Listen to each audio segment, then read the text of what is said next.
Monday just got better, because The View is live.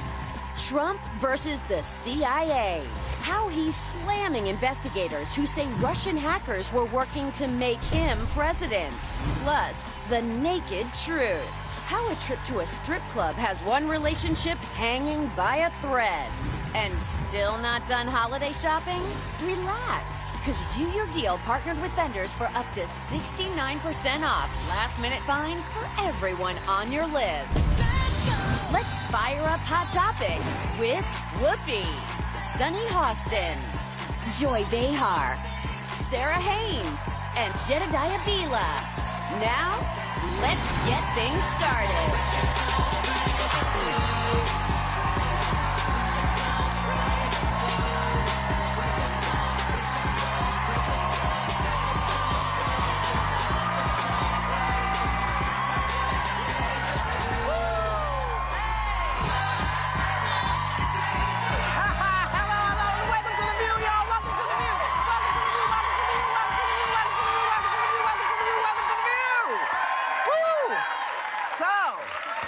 President-elect Donald Trump went on Fox News on Sunday to defend his use of limited intelligence briefings. He's supposed to be getting them, daily intel briefings, but he says he just doesn't need them. And here's why. I get it when I need it. I don't have to be told, you know, I'm like a smart person. I don't have to be told the same thing and the same words every single day for the next 8 years. And I have to say, he must have had a change of heart, because back in 2012, he tweeted, "Priorities while fundraising and campaigning on our dime, Obama has skipped over 50% of his intel briefings."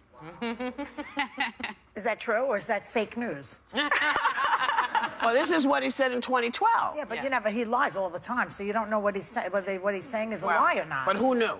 But the point is, when you lie, you can't remember what you said, but maybe he forgot that he was taking someone else to task for the very same thing. Well, he doesn't have time for the CIA briefings, the intel briefings, and Celebrity Apprentice. It's too much. It's too much for him.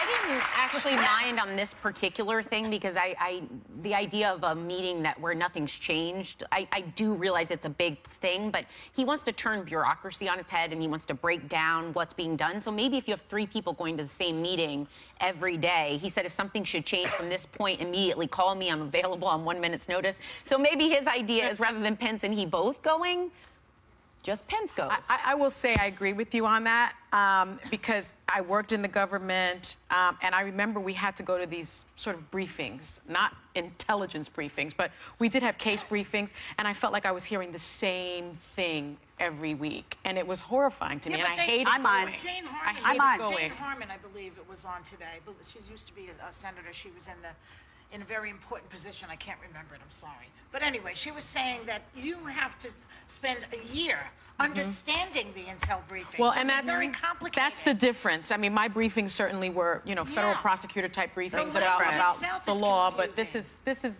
different. But I can understand it a bit. I mind because he works for us. Like, he doesn't get, this is the job. First of all, you know, with all due respect, Sonny, you had a tough job, but president-elect is a whole other category. And I think this guy has this notion that this job's going to be fun.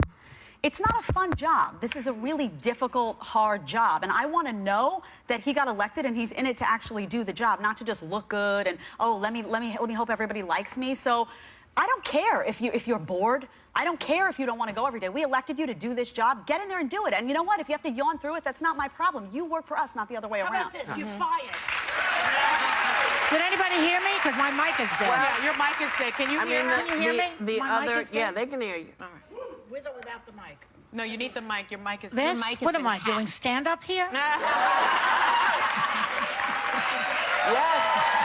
Where are you from? Based on what we're talking about this morning, yeah. A CIA investigation concluded that Russian hackers were working to get Donald Trump elected president, and a bipartisan group of senators, including John McCain and Lindsey Graham, are calling for a bit of a probe into Russia's role into the election. But do you believe Russian hacking could actually change the outcome? Yes, I do believe that. Well, That's what I believe. If you add it to the fact that, you know, the RNC, nothing came out on them.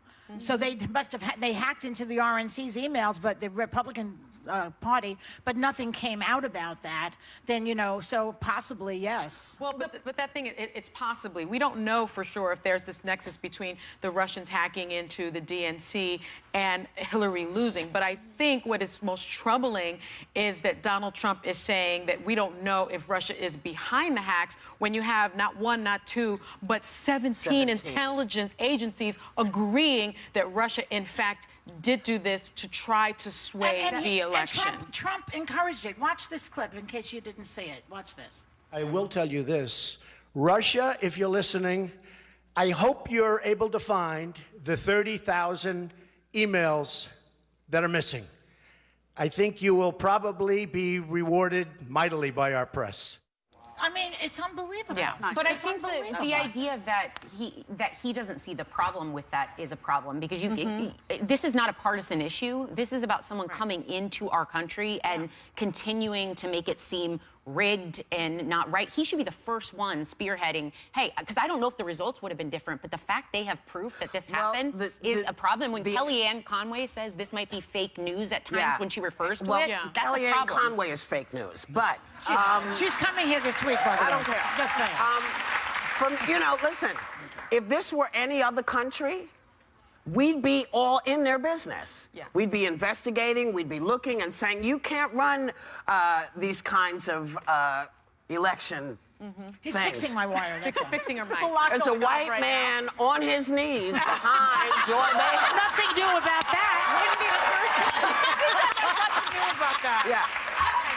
Thank you. Don't do that to me. Now, you know, I mean, can I just say something on that? Go ahead. It's like they are discrediting the CIA, his campaign, and the president-elect of this country is discrediting the organization that basically protects us from foreign invasion, from you know, isn't it time for him to step down? I mean, dude, he has to step down before the inauguration, before they give him the nuclear codes. Also, we are at risk when the president of the United States is fighting with the CIA. Well, that is a terrible thing. It's 17 agencies saying there's an issue. Exactly. Yeah. It's not one or two. It's 17 of them, and they all didn't like Mrs. Clinton. Right. You know, they're not there for her, but, you know, it can't be bad just because it's not good for you. Right. Now, you're fighting with China. Yeah. You know, you haven't even become president yet, and you fight with all these folks, and I get that you want to see other stuff done, but again, for me, if you really want to talk about bringing jobs back, you got to talk about manufacturing. We got factories all over this country that have been closed down. People have been out of work for a while. I understand. You want to bring jobs back? This is how you do it. You don't go to Russia, because they don't do well by their own. Look out for their own people. It's just the whole thing is just dangerous. That's been my question, though. We were talking about it this morning at the Hot Topics meeting. Why is he so interested in being embroiled with Russia? Money. And it must be personal wealth, because now for Secretary of State, he wants to nominate the Exxon CEO. Coming on. So this Russian interference is why a lot of people are concerned with Trump's reported pick for Secretary of State. Yeah. Okay, Exxon CEO, I was going to get to it, actually. Sorry. Rex, that's all right. So listen, a man with strong ties, business ties to Russia and personal ties to Vladimir Putin. Now, does this bother anyone? Yeah. Why? Yeah, 100%. Why? Paul Manafort, who used to be his campaign director, he had to quit because of his ties to Russia. I mean, do we have to wait till the hammer and sickle is on the American flag before we stand up to this guy?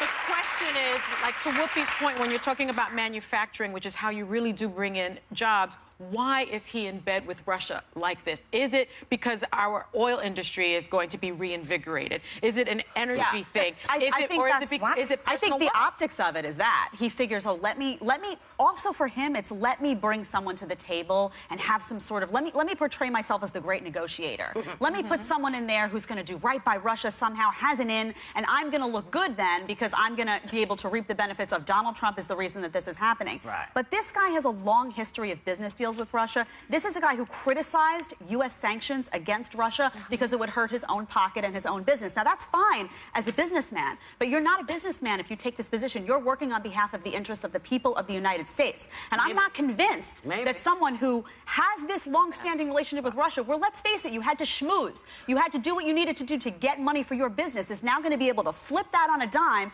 and suddenly be tough with Russia. I want someone who's going to be tough with Vladimir Putin. Well, can I put this in your head? Because, Mrs. Tillerson, I think you should know this. He's also pro-fracking, but he is suing to stop a water tower that could be used in fracking from being built in his neighborhood. Complaining that it would be a noise nuisance and a traffic hazard. So it's okay in somebody else's neighborhood, but not in yours. See, this is the problem with business. This is the problem when you have all business people running stuff. You can't run this country like a business. You have to run this country like a country. But his supporters... His supporters would say that the opposite of that. They would say these are successful business people, and that's the reason. No, I would argue that you can run. Well, yeah, but you said that many times. Listen, you don't pay. If I don't pay taxes, I'd be a billionaire too. You probably would. You know? Yeah, but you can be a successful business person. That's fine, but you can't be a successful business person and go into a deal like this. This is a guy who had to schmooze a country that is our foe. That's fine, whatever he did for Exxon. As a CEO of a company, that's your job. Now your job would be to protect us and American interests. Donald Trump ran on, Jed, and that was something that impressed you. I remember. But he also ran on being tough with our enemies. You yes, said many times that Donald Trump was a good business person and that you didn't want a career politician. You wanted a business person. Correct. Now you're saying something different. No, I'm saying that. No, that's wrong. All right, let her answer. No. I I do want a tough business person, but I don't want someone who is going to nominate people that are going to put us at a disadvantage with our enemies. Russia is an enemy. He is a nightmare, Vladimir Putin. And I said what people respected about Donald Trump is that he was going to be tough on Iran and on Russia. This is a sign to me that he is not. But this Exxon guy is a business person. That's fine. He's a business person. There are some strong businessmen and women that he could have put in that position that would have been great negotiators, and I would have supported it. Yeah, like they do not have ties to What Russia. about Ivanka? She has a shoe line. Okay, clearly.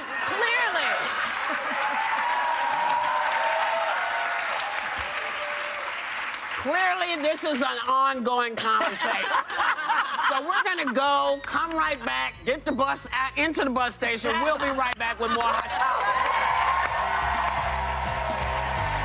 Coming up, holiday hell? How constant caroling has some calling for a ban on Christmas music.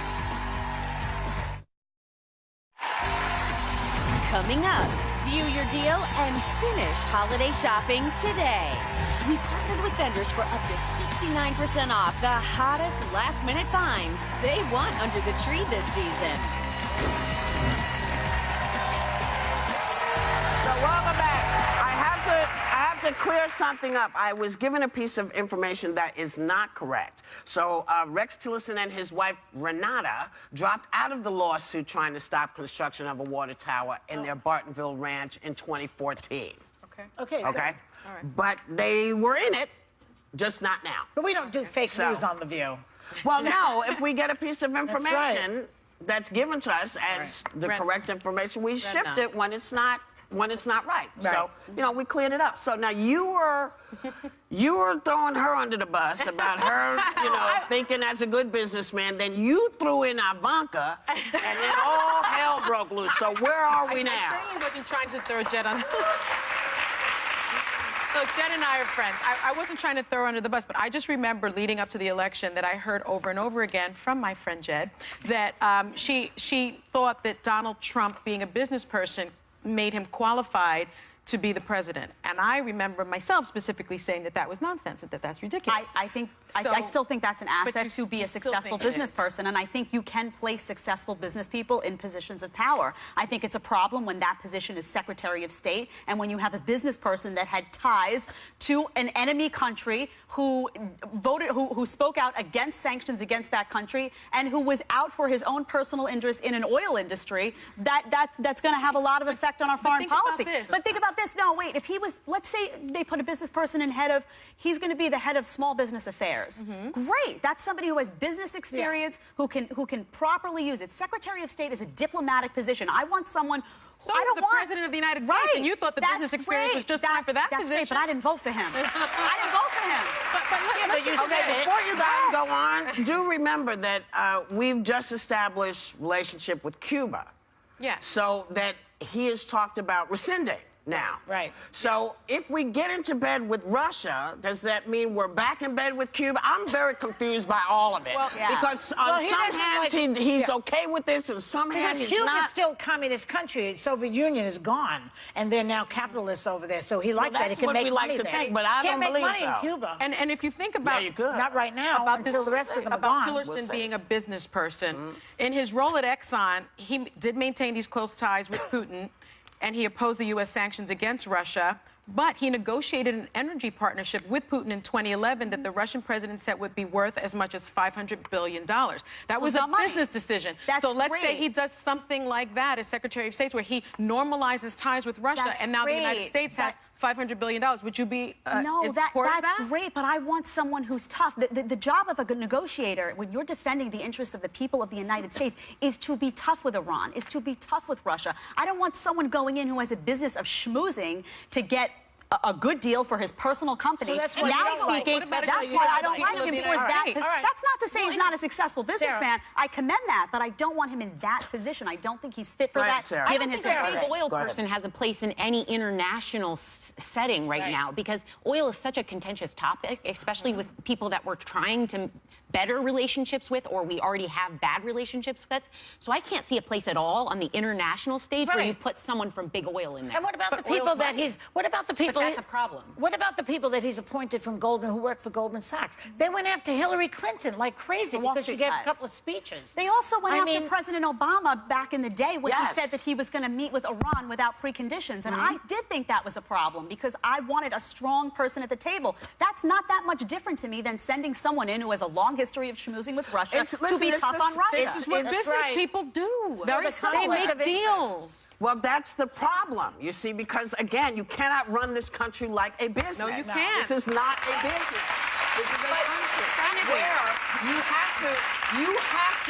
you can't go in with your middle finger up to China. You have to actually negotiate. You have to negotiate. We must maintain some kind of reality check here when we're talking to various countries, and that's why we have diplomats. Right. So when you get, these big bozos who think, oh, yeah, I'm going to go in there, I'm going to change it. No, because they're not playing. See, they don't think this is funny. But they don't think this is funny. The people who voted for Trump, and not one of us sitting at the table did, that's what they wanted. So they're getting what they wanted, because the number one thing you heard you know what they, from you know people what they in wanted? was No, they they wanted a businessman. They wanted somebody who was going to look out for them, look out for the little guy. Let me tell you. Look out. You're getting middle class. You're getting a 2% cut. Yeah. If you are a single parent and you got some kids, your taxes are going up. He's not looking out for you. He's not looking out for you. Obamacare, everybody said, yeah, we want to get rid of Obamacare. What are you putting in its place? Where's the replacement? Where's the replacement? They don't have one. So, all those folks who thought he was looking out for you, Well, they wanted jobs. not you, baby. They wanted jobs, right? Yes, but he doesn't have any jobs for them. He doesn't have any jobs for them because he doesn't recognize that this country, what made this country great, was the fact that we were able to manufacture. We had the best workforce in the world. We made things that people wanted.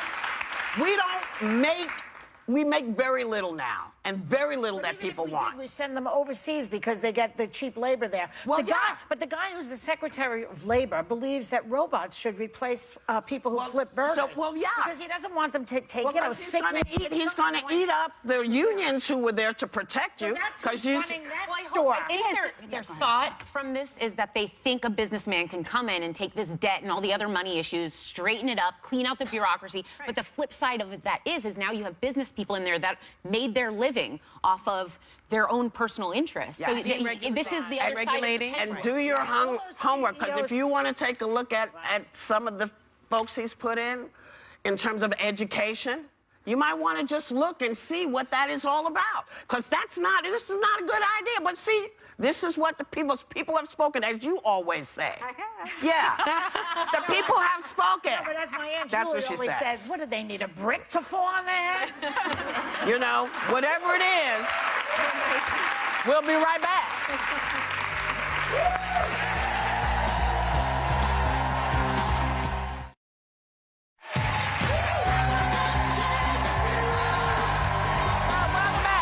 So a man turned to Reddit looking for advice because his girlfriend is furious that he watched strippers at a bachelor party. He was the one who told her about it, but she thinks it's disgusting and they have to dump him. Oh. And some of the responses said that, as you know, this counts as cheating. It's like, is this cheating? I don't think so. My God, the table just got huge. But, you know, I was telling you before that when I left Good Morning America, they took me, years ago, I used to be a receptionist. They knew you. I was a receptionist there. I had Good Morning America. And they took me to a strip club. I guess you call, what's it called with the guys? Chippendales. Chippendales. And I had to put $1 in a banana hammock. And I did that. I don't think it's any big deal to be in a strip club. It's nothing. It's kind of funny. That was Well, kind it of wasn't mild, at a though. strip club. It was actually at somebody's home, and they had a stripper come in, and you know, and he said, "Listen, this happened," and he wasn't like sitting there, but she said, "Oh, Is the implication that something more happened, or just that? Maybe. I mean, I haven't had to personally deal with this because even for my husband's bachelor party, he was like, I don't want to go to a strip club. I want to go to a boxing match. Like, it's just not his thing.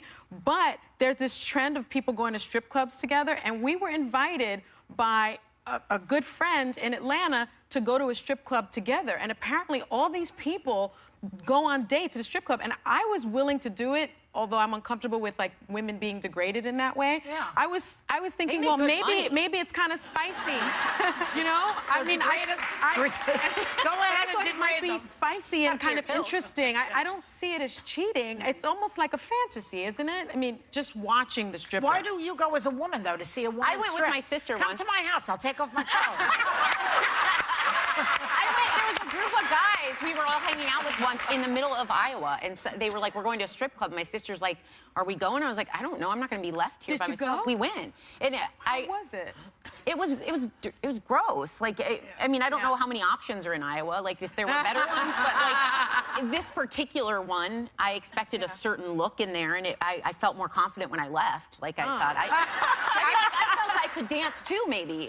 But Jed, you felt that. Yeah, well, I grew up, I worked in the cocktail industry for a while, and I worked in the financial district, and a lot of the Wall Street guys used to go, and I used to hear a lot of the stories. I have a lot of male friends, so it wasn't like you going, a lot of these stories are a lot racier than you going to Chippendales, and, you know, just that seems kind of innocent, but a lot of times there's contact made, a lot of inappropriate, dark stuff goes on. You have to pay so extra for for me, that. look, Is it I don't, cheating? Is it I don't, cheating for you? look, They for make a me, lot of money. if my boyfriend went to a strip club for whatever, I wouldn't consider it cheating, but I might look at it like, well, maybe this isn't the guy for me if that's what he's going to do in his spare time. Like, give me someone who wants to go to a Really? boxing match. I'll take that guy. Give me somebody who wants to go to a basketball game.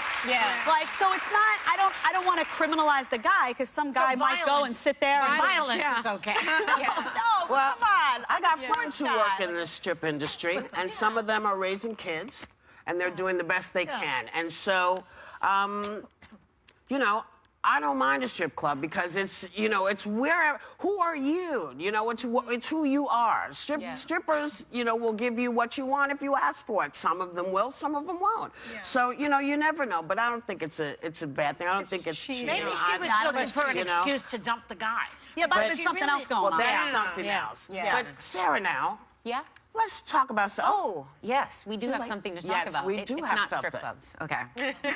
This is one of the coolest gifts I've seen this season. Truly. The Bose Build Speaker Cube lets kids 8 and older build their very own high-quality speaker with help from an iOS app. Kids explore the world of magnets, motion, and sound. Thanks to Bose Build, members of our audience are getting a speaker cube for the little inventors in their lives. Yes. That's it.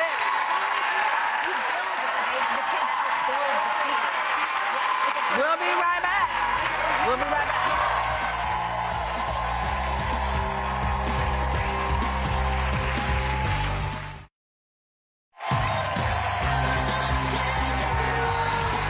So, I'm sort of confused because I know you're supposed to give something away, but it's not in the prompter, so I'll just say welcome back. A woman posted on Cosmopolitan.com because she hates when people say how lucky she is to have found her partner. She claims it wasn't luck, it was persistence and a lot of hard work. So, what does this mean? I totally agree with her. I wouldn't have thought of it that way until I read what she wrote about calling it lucky, but I met my husband online, and about the time I went online, I remember thinking, everyone, when you talk about that, they're like, it's weird, you're gonna meet weird people, you know, all this stuff. And I thought, we work out constantly for bodies, we sell our soul to our jobs to like make good money and climb the ladder, but when we're looking for our best friend for the rest of our lives, we don't want it to be uncomfortable. We don't want anybody weird to hit on me. We don't want, you know, like, it's, but that's the one place you should be putting in so much effort. So I went in and I thought, I'll have, if I like the person, I'll have one drink a couple times a week. I'll look at it as a gym time. And I did that. And eventually I kept diving back in, even when it was uncomfortable. And I met Matt. How many months. toes did you have to have drinks with? Well, before you met well, the hand. by the time you don't make a date with the toads. Like the toads you know right away. But the ones you might have some chemistry with, I'll have a drink with anyone. And I let people set me up. I said, if you think there might be a connection, I'll go out with anyone. One drink. It is. And I mean, have you found it, Jet, to be hard work? I'm really shy, so with stuff like that, so I'm always the one who has to stumble into it. Like almost everyone that I've dated has been a friend of a friend or a friend of a family member, or I've never gone out and been like, you know what? I have single friends that are amazing at this, and they're like, you know what? I'm going to go out and I'm going to find a relationship. I'm going to be proactive about it. I still think you're lucky to find someone who it connects with. I think luck plays a role. All work, it's in every good like thing in life. There's a little luck. There's a little luck in everything. And you could have, you know, it could have taken you 4 years. It didn't. It took you much shorter amount of time because you clicked with somebody. You were lucky enough to find someone who made the grade. Some people do it for months and months and years and years and years, and they don't find anybody. Well, and she clarifies, though, she said, you find yourself saying, I'm so lucky I'm with so-and-so. I think what she's saying is not that luck doesn't play a part, but don't hand it over to luck, or people sit back and think, you know, if I was lucky, it'll show up on my doorstep. Well, you gotta go outside. You have to go outside. Go ahead, Joy. My friend Byrne says that if you don't want a man, you really don't want it. No. That you can say you want to find a guy and meet a guy, but there are people who say that, but they really don't. If you really want to meet somebody, you will. Do you agree with that? Yes. I do agree with that. I know for me, I was a serial dater, and I was dating all these different people, and I wasn't clicking and connecting. And then I finally sort of started thinking, what exactly am I looking for? I'm looking for someone who's Catholic, that shares my faith, and I believe in God. I'm looking for someone that I can really talk to, someone that is somewhat of an intellectual, someone that I'm going to find interesting. And I'm looking for someone that's a family man, and I'm looking for someone that's funny. A priest, right? Perfect description. And I found my husband in church. Well, in a funny way, in church, and I went looking for him. It's the same thing as this thing, because a lot of people are holiday shopping, right? And women say, I'm not going in if the people who are selling the clothes are pretty. I'm not going to go in. They don't want to go in, you know, or they're 12. They're 12 when they're in a store. Women don't want to go in. And why do you think they're intimidated? Well, I think it has to do with you don't want to go into a store where 4-year-olds are trying to sell you clothes, and when you say your size, they do this. only sell We it in don't- sizes 1, we don't, 3, and 5. We don't really have that size. You know, and my daughter says to me, you know, I look for grown-ups, grown women, women with bodies, Yeah. to sell me clothes for my body. Right. Yeah. And so I think a lot of times women don't want to hear, you know, because just because you're a pencil, you can't like be dismissive of people who are not pencils. Yeah. You know, there are number 3 pencils in that box as well. You know? There are also like 5 people stopping you. Yes. Let me help you. Let me Right. help you. I want to go into Yeah. Victoria's Secret and say, do you have 26 petite here? I have to tell you, they do. Victoria's Secret has great. Oh yeah, they have great size. They're great on their sizing. They I have have big. never They just seen don't that have it size. on the runway. I'm gonna come with you. I want to hear this. But Sarah, you have something else to tell I us. sure do. This Wednesday, we may be increasing your holiday budget big time by giving away $10,000 to viewers. One studio audience member will get the chance to win up to $5 grand, and viewers at home can visit our Facebook page by tomorrow at 5 p.m. Eastern to see how you can enter for a chance to win $5,000 cash for the holidays.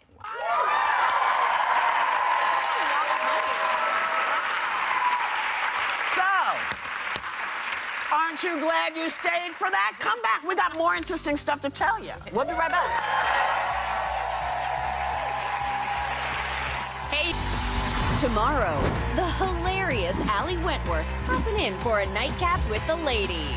And later this week, the woman who helped put President-elect Trump in office, Kellyanne Conway, returns to The View live. So hang on tight.